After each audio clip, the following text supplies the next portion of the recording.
Okay, let's get started. So, thank you everybody for logging in this morning for our local leaders session with Rosa Martinez. She is the president of the Professional Minority Group for over 20 years and co-founder of LatinoBuilt. In addition to her abatement business, she served on a number of philanthropic and advisory boards in our industry, including the Safe Build Alliance and the National Association of Minority Contractors, all while finding the time to be a mother of three and serve on her children's school district board. So I know I'm really excited to hear about your journey in construction and through leadership and how you do it all. And I know others are as well. So, for those joining online, if you have any questions throughout her presentation, feel free to use the Q&A module down below, um, and we'll get to your questions at the end of her presentation. So, take it away, Rosa. Hi, good morning, Brenna. Thank you for the nice introduction. Good morning, everyone. Thank you for being here this morning. I would do my best to share my journey in leadership in construction for the last 20 years in 45 minutes. So that's going to be a challenge, but I'll do my best.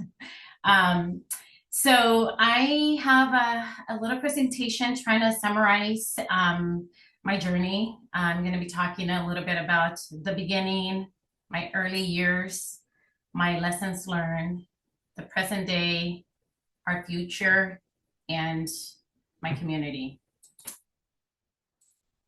A little bit about me. I come from California. I was born and raised in California, moved to Oregon in 97 with my husband.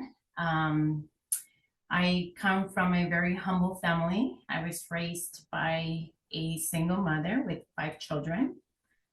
She was originally from Mexico, came to the United States, I would say in the early 70s, without family, just her wanting to change and go for the American dream as many immigrants come to United States.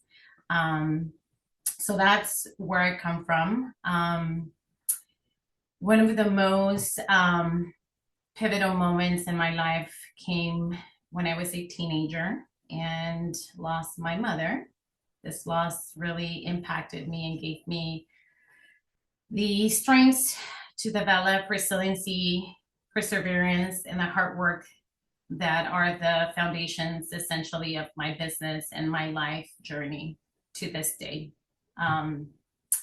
In 2002, my husband and I formed our abatement company.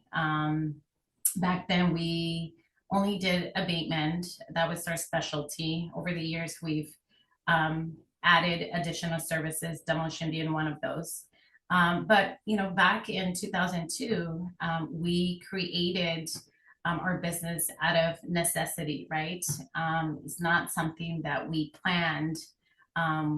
We did create our business because my husband became unemployed. He worked in the trades, and the company he worked for sold the company to a bigger, larger international company, and things started falling apart, and eventually they closed the company. So at that point, the only thing he knew, what to do was abatement, labor work. So that was an opportunity for us to form PMG at that time. I only had my daughter, and I had a stable job. I was working at Multnomah County. I was in the health department full time, full benefits. So for me, the idea of leaving my secure job with good benefits was very interesting. It was ongoing conversations that I have with my husband, but the idea of freedom and flexibility of being self employed was very attractive to me. We didn't go the traditional way. We both didn't have a business degree. That was my hesitation. We didn't have the education about creating or building a business. What we had was, the motivation and the willingness to work really hard to make it work. So we started our business from scratch. That's the beginning of PMG. We started in our garage in our home. We sold everything we had of value to gather some funds. Um, that's the early beginnings. That's, a little bit of, PMG, how we started, as you can see here in the picture. The bottom one is, my son. I remember, I think he was like in that picture, I don't know, 3, 4 years. And That's the early beginnings. Some of those employees are still working. I have my 2 kiddos, my 2 youngest kids here. Boy, did I know what I was getting into myself into. No idea until I started attending job walkthroughs and really realizing how much more challenging it was going to be for me and my family. I didn't know much about abatement. Like I said, it was my husband who knew how to do the work. I didn't know much about, the abatement. But early on, I realized that operating in a very highly sensitive industry, hazardous materials, plus being a woman, Latina, in a white male dominant industry was not fun to say the least. Early on, I just realized that I needed to get comfortable being the only Latina present in many job walkthroughs. And sometimes not in walkthroughs, it was also, trainings, meetings, events. Early on, it was just, it was really hard to see women in construction. I'm not sure. I'm not sure or curious how many women or ladies we have in the audience this morning, but a little bit about work-life balance. I'll be very honest. During the beginning, honestly, we didn't know what work-life balance meant. All we wanted was to be successful and find work to grow our business. I knew that working with my husband 24/7 wasn't going to be easy. Keeping work outside of our dinner tables was very challenging at the beginning. Many times felt discouraged that I had to spend extra time outside of my family time with my children, raising my 3 kids, a sacrifice in order to network, to build relationships in hopes of getting work.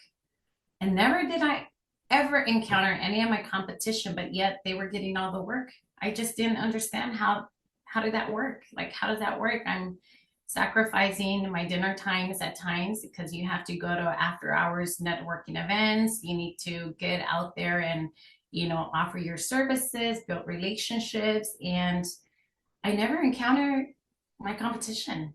That was very discouraging. I stayed humbled.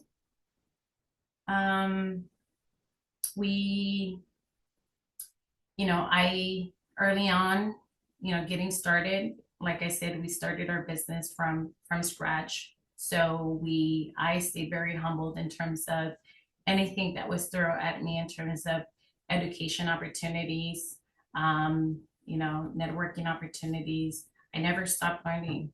Ideas came from everywhere, and then my engagement became when I started attending nonprofit organizations or trade associations, where I started learning a little bit more about what's out there for small businesses. The beginning, it was back in the day, I don't know if Turner School of Construction still exists, but I remember being part of their School of Construction, the SBA Mentor Protege program as well with the Port of Portland. I mean, these are really, in my time, were really good programs, and I'm sure that there still are really good programs. I was able to meet very good mentors, teachers. I started building those trusting and working relationships in the industry with folks that I had met during these, trainings or networking events. I started learning about what programs were there available for small businesses. So for all of those small businesses in the audience, I would say, keep humbled, keep learning. We never stop learning in business. There's always new programs, new tools. Technology is always advancing. So, stay as active as you can throughout your business journey. Um, Early years, growth and development. Um, our first contract and at the beginning, getting that first contract and understanding the bidding process when working with a government agency. It was too much paperwork involved and limited staffing resources. I mean, you're a one-stop show. You're a business owner. You wear so many hats. It's not easy. You're working, not an 8 to 5 job. You're working a lot of hours at the beginning. What really helped us in the early years was bidding public works job based on low bid. Why? Because you start your business. That's how you start your business. That's how for us, that's the way that got us in the door, is not by someone giving us an opportunity that didn't know us. It was by the public contracting laws. Low bid is what's accepted. You just need to make sure that you feel confident and to know what you're doing and making sure that you're performing your job within budget. So that's where we started. I know that low bid might not be good contracting methods, now, but early on, that was what really helped us in public contracting. It takes courage to really jump into your first large project. What you see here on the screen is a few projects early on when we started our business. In the early years, we jumped into the larger projects. We had lots of hesitations. Like I said, bidding these jobs, it takes, cash flow. You need to make sure that, you have enough cash flow for your employees, for payroll, for paying your subcontractors, paying your vendors. That's something that is very critical for small businesses, is making sure that you have enough cash flow, because a lot of these government agencies or just general contractors don't pay right at 30 days. It could be 45 days, could be 60 days sometimes with government agencies. And if you miss submitting your pay application, one day after, sometimes have deadlines, and then you miss the pay period and you have to wait another 30 days. So, early on, we, through my trainings and attending a lot of public contracting workshops, I early on were very familiar with procurement. So,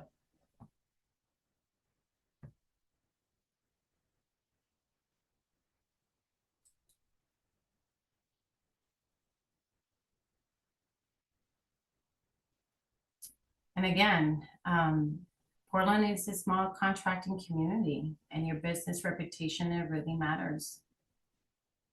What really differentiates, PMG work ethics. We value and we personally ensure that our company and employees perform with integrity, accountability, respect, commitment to excellence. We pride ourselves that our staff are not only professionally trained and qualified to work with asbestos materials, but that their appearance, organizational, and general behavior is also of a high standard.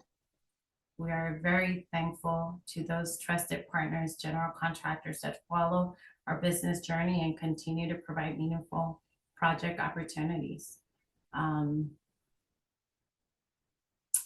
This was a really great project opportunity for our company. I'm very humbled and thankful for Fortis Construction that invited us to participate in this project. This was one of our, um, biggest, largest project that we did back in 2018. That kind of set a different, it gave us an opportunity to really understand how far can we go when bidding projects or joining projects, and our capacity, and our employees' capacity too. We were very thankful for this opportunity. It took us to the next level. It really gave us an opportunity to demonstrate the strengths and abilities of our employees. We were able to finish this project, on time, on budget, and with zero incidents, accidents on the job. Um, you know, that's that's key. That's very important for us. Um, doing a really good job is crucial in the industry. It creates that reputation, and you want to build and continue these opportunities with other general contractors. So, you know, this is also another, our firm is COVID certified. So we're a woman and minority owned business. And, nowadays that is very important. It doesn't guarantee you the contract, but it gives you a very good chance of working in a project. So for all of you small businesses, if you're not certified, really encourage you to get your certification, build those relationships, build the reputation on your company, that not just because you have that COVID certification, that means that you're a mom and pop shop. Because a lot of times that's what, that's the stigma, or that's a lot of people think that just because we're COVID certified, we're very small, and we're not. That's just another credential to our license. That doesn't mean anything, but you have to demonstrate your work.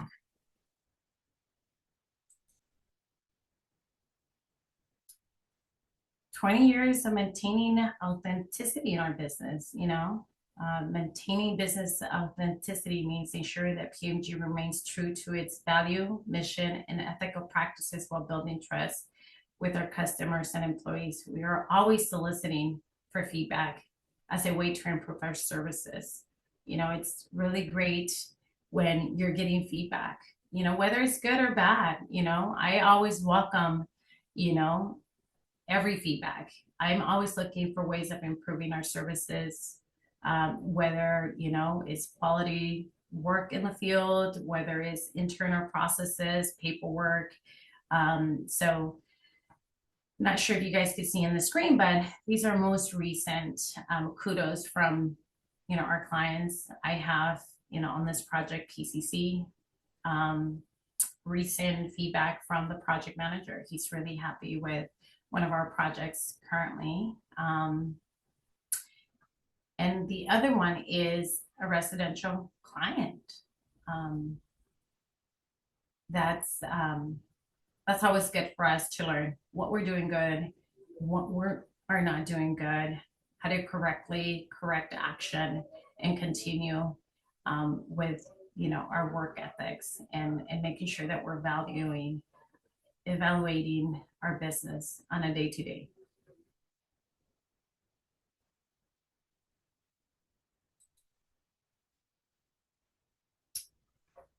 Successes and lessons learned. Well, last year we were victims of an arson on one of our demolition projects in Portland. As you can see, our excavator was destroyed, which was, and it is, a huge loss to our company, especially when you have no one to claim for it. One of the important lessons I've learned in business is the danger of becoming too comfortable and letting your guard down.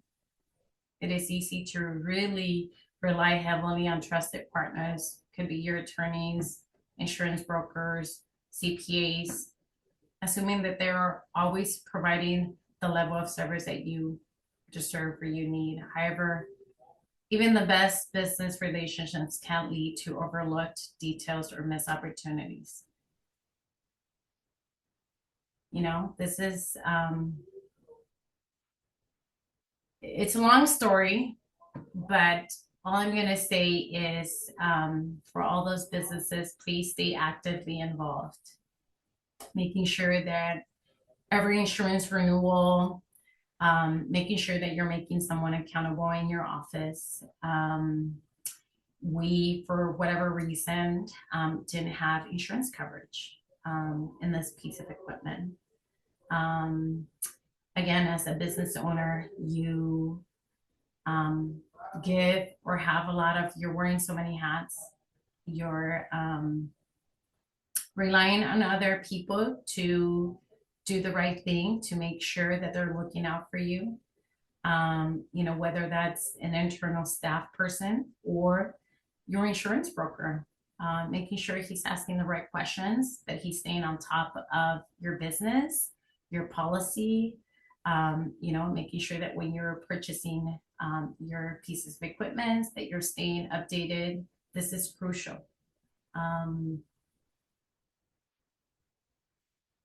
Yeah. Yeah, I don't know what else to say other than this is definitely a very big lessons learned. We're still fighting for some, you know, like I said, it's I'm not gonna get into much into it, but I would highly recommend and I really advise everybody, please stay active. You stay on top of your game.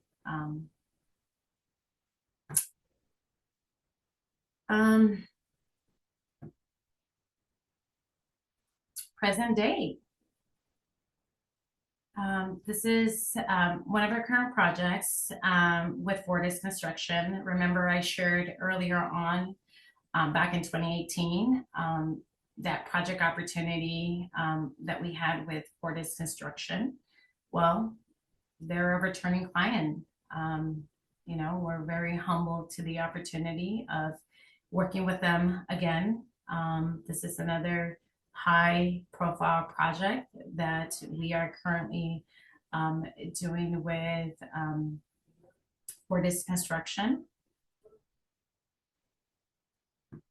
And I guess what I'm trying to share with you guys is, the importance of working and building and creating and building those relationships with your general contractor. So I'm a specialty contractor, I'm a subcontractor. So for me, it's building a really good trusted relationship with my general contractors. Back in the day when we started our business, I remember the first contractor that gave me that one opportunity, that one general contractor that, happened to land on our door and, had a project need and we were there and they gave us an opportunity that was back 20 years ago was Walsh Construction. 20 years after, Walsh Construction continues to be one of my biggest clients in the housing sector. We continue to have that relationship with them. Fortis Construction, again, we've done numerous of projects with them, and it is also, they're the ones that are giving us these opportunities, to demonstrate and go to the next level. So opportunities do exist. There are really good general contractors out there. We just, as subcontractors, small businesses, we just need to build that portfolio and build that reputation of our work quality.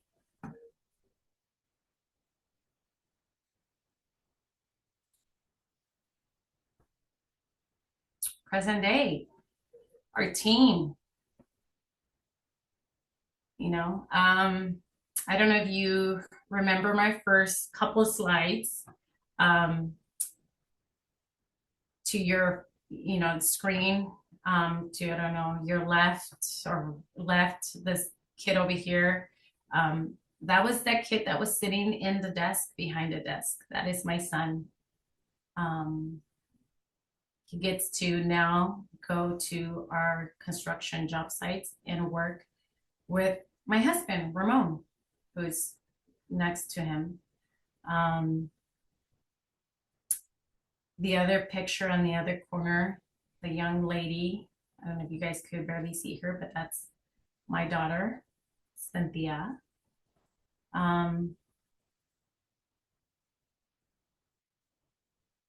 I could, I think that my success or our success in business could not have been done without the help, the support, and the hard work of our employees, our team.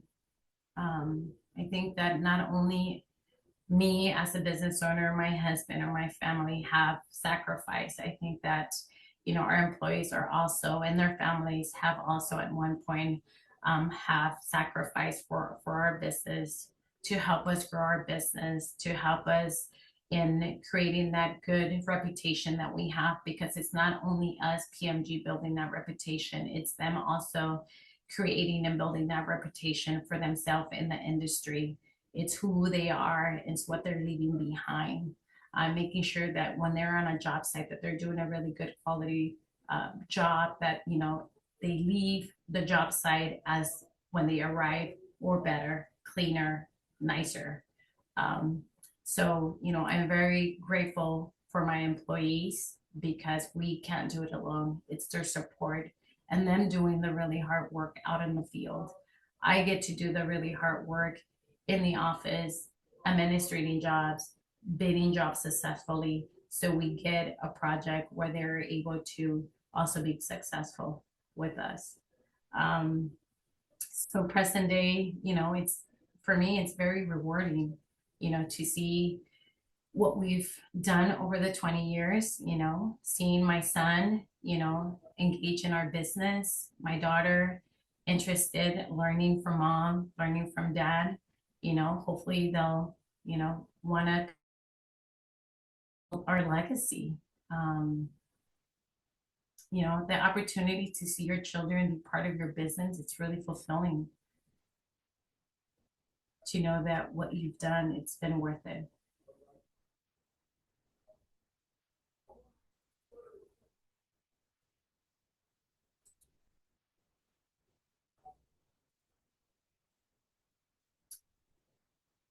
In our community, looking forward, my personal vision. Um, like I have shared with you all previously, that early on I had the opportunity to join organizations that mission was to support minority businesses. I then realized that there was lots of support and advocacy around small minority businesses. After several years of involvement in the contracting community, I was invited to join several boards in these organizations. I was very thrilled to be able to share my points of view, discuss openly, and support the organization's outcomes. But even then, I felt alone again. The only woman and Latina in construction in the majority of the boards that I joined. You know, um, it wasn't fun. I knew that there was more to be done. I knew that I wasn't the only one. Um, during these um, participation in all these boards, like I said, I continue to find mentors, great people. I've met a lot of mentors during my business journey that I'm very truthfully grateful for, because that has given me the recognition of my potential to help others along the way. Um, you know, I I know that Latinos are the largest population of minorities in Oregon in construction. We are also the largest population in construction workforce. But our lack of support and engagement is in only affecting our business growth, but also affecting our community.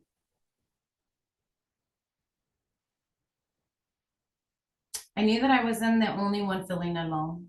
So I started calling all of my Latino colleagues in construction. We all shared the same sentiment about the lack of support for Latino contractors. no one is shining the light to all the hard work and leadership we have been doing in the construction industry. I then realized that we needed to build an organization that could build a community that empowers and supports the voices of Latino-owned businesses in the efforts to develop capacity, promote, and ultimately enrich our lives. And as a result of that, 5 years later, 5 years ago, LatinoBuilt was created, which is a nonprofit organization. It's a trade association for Latino contractors. Our focus is creating a comfortable space for all Latino businesses to feel welcome and at home by serving in a language that they're culturally sensitive for them.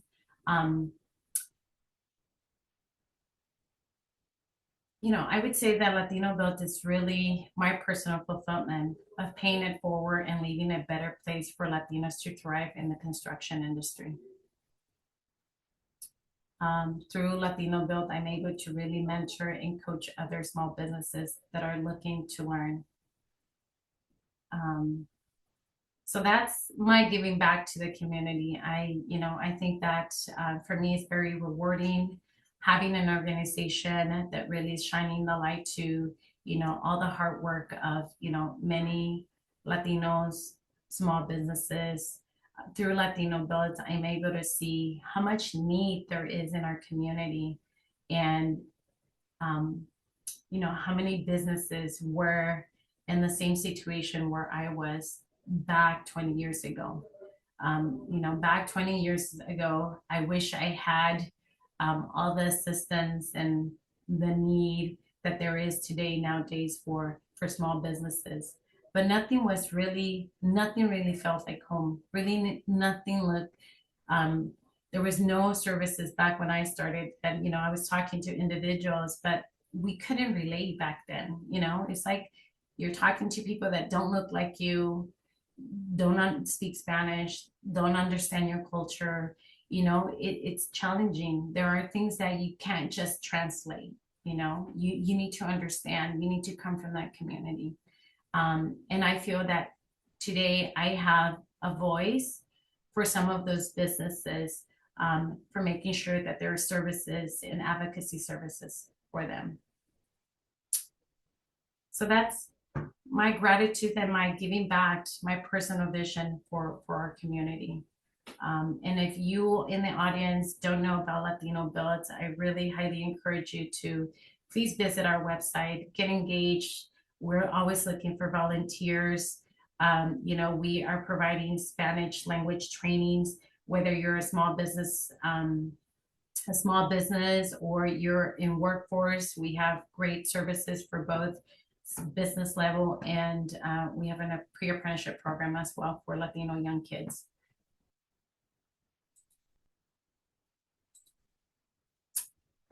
Our future, looking ahead, I think it's very important to stay relevant and adapt, understanding your customer changing needs. Early on, like I mentioned previously, we started with asbestos abatement. That was our specialty and has been our specialty. We then have added additional services to meet our customer needs. The industry is always changing. Public contracting or packaging changes. Now abatement and selective demo go hand in hand. So it just made sense to, combine some of our services. So we started adding a lot of selective demo. We also are City of Portland certified to do deconstruction services. Deconstructing is, more labor consumed, more environmental friendly. So we added demolition services. We are nowadays adding more and more concrete demo. Demolition and concrete saw cutting goes hand in hand. So, and structural demo. Um, we are slowly getting into it. We're doing some structural demo on the residential side, and hopefully eventually with more job opportunities, mentoring opportunities, we could start doing bigger, larger structural demo projects. That is our goal, expanding into structural demolition and more of the saw cutting, having a concrete division. Um, that's what's ahead for us for PMG. And this is my favorite quote for leaders out there. And if they're saying that I'm a leader, I always say to them, if your actions inspire others to dream more, learn more, do more, and become more, you're a leader. That is what I go by all the time. This is the best thing I've seen out there that really describes a leader for me.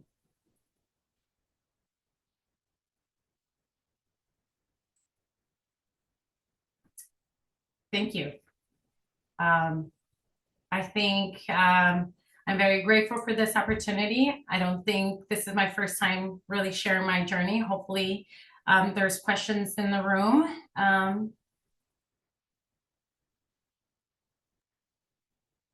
Thanks, Rosa. I know it was, for me personally, it was just really inspiring to hear where you started and like what you built and what you do for not only what you do as far as your volunteer work, but really paving the way for women in construction and for your community. So thank you for sharing your story and taking the time. I know we have a few questions. Um, so you talk about serving on a lot of different advisory committees and volunteer work. Do you have recommendations on how you juggle it all and balance your work and volunteer and personal life and Wow. It's a struggle. I'll be very honest. I don't think I think I should be doing better. I don't think that, it's really hard. I try to do my best to make sure that I don't overcommit.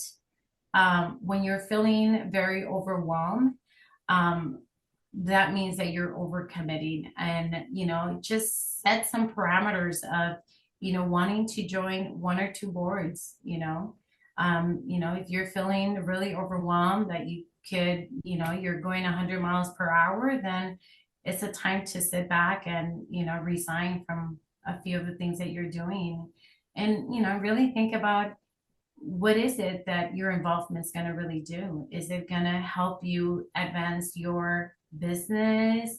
Is it a mission for you personally? Is something you're wanting to give back? It really depends on what stage in your business or your personal life you are. So it varies for each individual person. Family dynamics it's important too. Having a very supportive husband, kids. So it's hard. I don't have the right answer for that, but that's my advice. thanks, Rosa. Okay, we have quite a few questions coming in. So, is there anything that you would do differently in your journey looking back?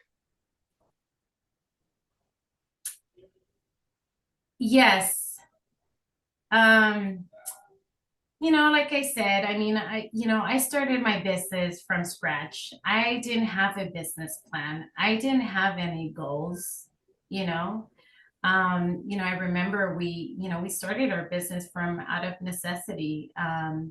Maybe if I had had the opportunity, I would have really done my research.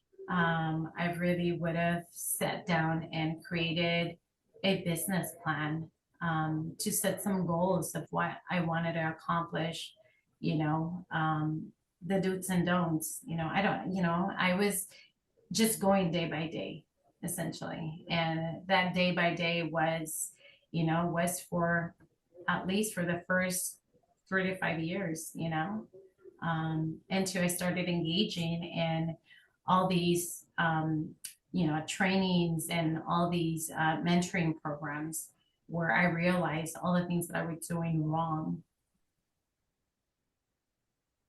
The next question that comes in, you talk a lot about in the early years being the only female Latino on a job site walk. Um, what, how did that affect, your psychological safety on the job site, and how did you navigate those situations?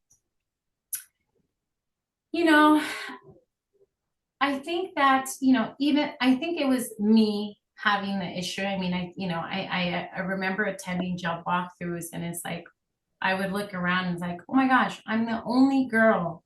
I'm the only Latina here. I felt very intimidating, you know, and it wasn't because they were being rude to me or anything. I think it was just a personal thing. I just me personally felt really uncomfortable, but I got over it. You have to. I mean, you have to get very comfortable. You have to develop a very thick skin.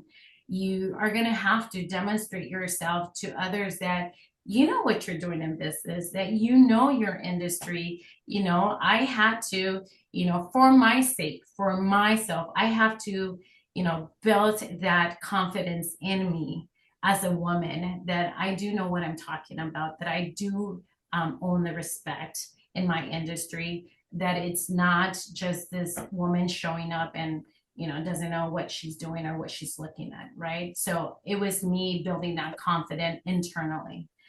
So I think that that's just us girls, that we have to feel very confident, and building trust that we know what we're doing. Yeah, I think a lot of women in construction feel the same way. Was there anything you did specifically that um, kind of got you the confidence that you needed walking the job site? I just, continue to get very engaging in my industry. I learned everything that there was or that there is to learn in my industry. So talk about a Bayman, that's my bread and butter. I know, everything. I became very, I'm called to sit on, regular DQ, which is one of our regulatory agency. I sit on the, committees when there's any changes to the rules and laws of abatement practices. Having that confidence and really learning what you're doing, and other people are seeing that. I think that that's what really helped me is continue learning and be as educated as you can about the work that you're doing, and speak up. When you're on job walkthroughs and you have questions, just ask the questions. You have to demonstrate, and feel that confidence in you. That's what I did, at least. Thanks. So the next question, you talk a lot about your team and how you built such a great team around you. How do you keep your team engaged and excited about the work that they do and continue to do? Well, I think what we do to keep our, employees engaged is, we have regular communication with them. I think that, I don't see my employees as being a small business, you get the luxury of not seeing your employees as, oh, they're a different tier of or a different level of communication. For me, they're just like, you know, they're my part of my family, they're, you build that trust, that confidence, you demonstrate to them that they're part of your team. You have to be very meaningful when you say this. I have employees that come to me and say, hey, Rosa, I want to buy my house. I need, a personal loan. Or they're in tough situations. They don't know who to talk to. They need an advice. And, being available to your staff and really getting involved in their problems and helping them and, helping them grow, they'll see that, we're that a person get to see who is a real boss that is really wanting to see them grow and build wealth while the company is growing. It's not, you have to grow with them. You have to make sure that if your company is growing and is building wealth and it's, your employees you should be treating your employees the same way. They should be buying their house, buying, whatever they have to grow with you. And that's what we do. We treat them as family. Thanks.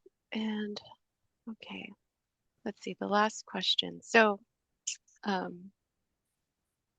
someone wants to learn more about LatinoBuilt in your meetings. Where can they go to learn more about meetings or upcoming events? And are others welcome to attend even though they are not Latino? Of course, we welcome everybody that is interested in providing project opportunities, mentoring opportunities, that anybody that wants to help Latinos in construction and help them, you're always welcome. Best place to go is our website is LatinoBuilt.org. Go to our website. We post all of our trainings, upcoming networking events. As a matter of fact, we have one coming up next week. So please go to our website. Thanks. Okay, one last question. So, what has been your most recent win, per se, professionally, that you want to talk about, brag about? Well, I think I have a lot. I think personally for me, what's very fulfilling nowadays, I think I'm in this place where I like my community. I want to, share my experiences with others. I'm about mentoring others. And I now get to sit in my community school board. I would never have ever imagined to be sitting at a school board and handing out certificates, graduation certificates to young kids. And I have had the luxury of giving high school diplomas to, a few of my family members, including my son a few years ago. And that for me is very fulfilling, me personally. Now that, the opportunity to join a school board and, hand out your high school diploma to your son, to your daughter is very fulfilling. That is one of my biggest personal accomplishment that I'm very joyful of doing every year, every summer. Thanks, Rosa. Well, it actually looks like we're at time. So, yeah, I just wanted to say thank you for sharing your story and taking the time with us this morning. I know I appreciated the story. I'm sure everyone else appreciated it as well. So for our CLC members, just one last announcement. We have our OSU Tailgater next month, November 23rd. The game starts at 4:30. And our tailgater starts at 12:30. So please keep an eye out in your emails for the parking spot location of where you can find us, and we hope to see you at the game. And thank you, Rosa. Yes, thank you. Bye.